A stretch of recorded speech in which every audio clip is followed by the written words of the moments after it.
حبة المشماش حكيم زياش.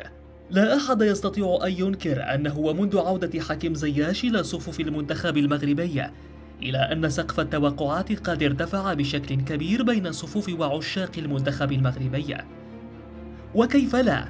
وأن المغاربة كانوا في كل فرصة سانحة يصرخون وبأعلى صوت مطالبين بعودة اللاعب إلى صفوف المنتخب، اللاعب الذي يحتل مكانة مميزة في قلوب المغاربة، ولا سيما أن اللاعب قد اكتسب تعاطف الشارع المغربي إزاء التصرفات التي يتحلى بها داخل الملعب وخارجه.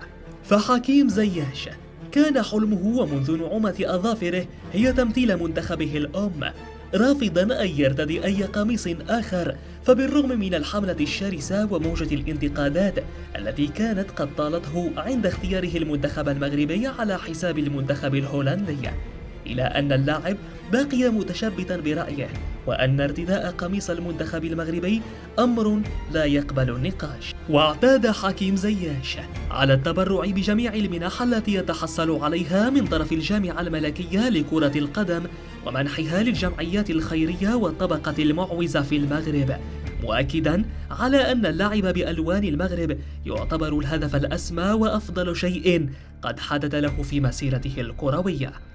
كل هذه المواقف جعلت من الجمهور المغربي يعتبر النجم المغربي حكيم زياش النجم الأول في المنتخب، وغيابه عن تشكيلة الأسود يعتبر أمرا غير مقبول بالمرة، وخصوصا أن المدرب السابق لأسود الأطلس وحيد خاليلوزيتش طعن في وطنية حكيم زياش ووصفه باللاوطنية والفتى المتمرد الذي يصعب التعامل معه.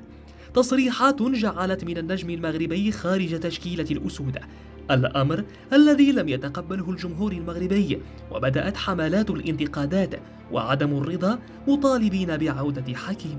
وهذه الموجة من السخط الجماهيري انتهت بإقالة وحيد خاليلوزيتش عن الإدارة الفنية لمنتخب المغرب، ليعود حكيم زياش وبقية نجوم المنتخب المغربي المغضوب عليهم من طرف وحيد.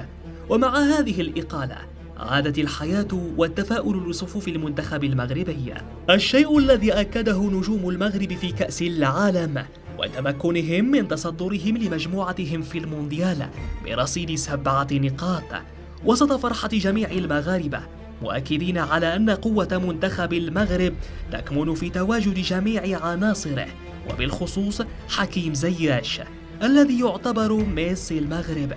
ماضي حكيم زياش وطفولته وأخلاقه السامية عجلت من دخوله لقلوب المغاربة، ومن شيم الرجال رد المعروف لأصحابه. حكيم هو الآخر قدم أداء أعجز الكلمات عن وصفه، صارخا بأعلى صوت: لقد عد. شاركنا برأيك في التعليقات حول الموضوع، وهل تعتبر أن حكيم زياش هو النجم الأول في المنتخب المغربي؟